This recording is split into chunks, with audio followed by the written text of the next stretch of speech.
Okay. Alam mo, tinanong na rin ako kanina, di ba, how am I? Sabi ko, kanina wala akong nararamdaman. Sa totoo lang, wala talaga akong nararamdaman. Hindi ako galit, hindi ako disappointed. Nothing at all. Kasi pointless naman na mag-harbor ako ng feelings about what happened. Hindi na siya maibabalik.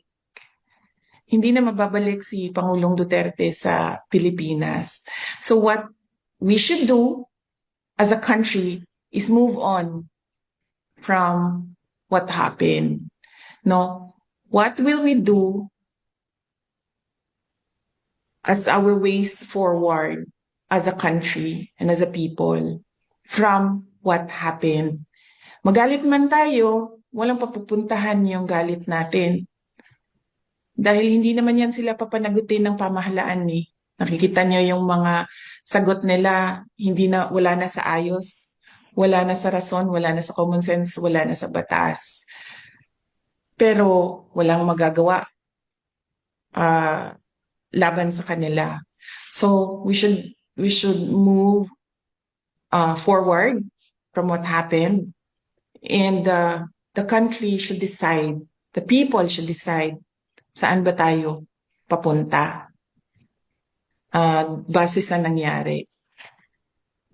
Kung meron bang traitor doon sa loob ng grupo na nag-usap sa Hong Kong, nandun ako sa kwarto sa mga nag-meeting with former President Duterte.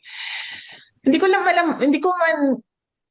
ko matawag siguro na traitor, pero sigurado ako sa dami ng tao doon sa loob ng kwarto na yon ay meron talagang nagsasabi kung ano ang pinag-uusapan doon sa loob. Kung kanino nila sinasabi, hindi ko alam. Pero kung sino ba ang nagsabi na may traitor? So malamang kung yung nagsabi na may traitor doon sa loob, malamang siya yung kausap noong tao na nandoon sa loob sa kwarto sa Hong Kong. Klaruhin ko lang na nag-divide ng trabaho doon sa loob ng meeting na yon. Ako ang nag-moderate sa meeting. Tinanong ko si President Duterte kung ano ang desisyon mo at ano ang gusto mong gawin. Ang sinabi niya, gusto ko umuwi sa Pilipinas. Hindi ako titira sa ibang bayan at hindi ako magtatago. Yun ang sagot niya. And Attorney Bingbong Medaldea was tasked to do the legal remedies pagdating sa loob ng Pilipinas. Ang desisyon na agahan yung flight, ang flight nila ay alas 4, ang desisyon na agahan yung flight ay galing kay Pangulong Duterte dahil ini-expect niya dadalhin siya sa korte. Kasi yun ang dapat na ginawa doon sa arrest warrant.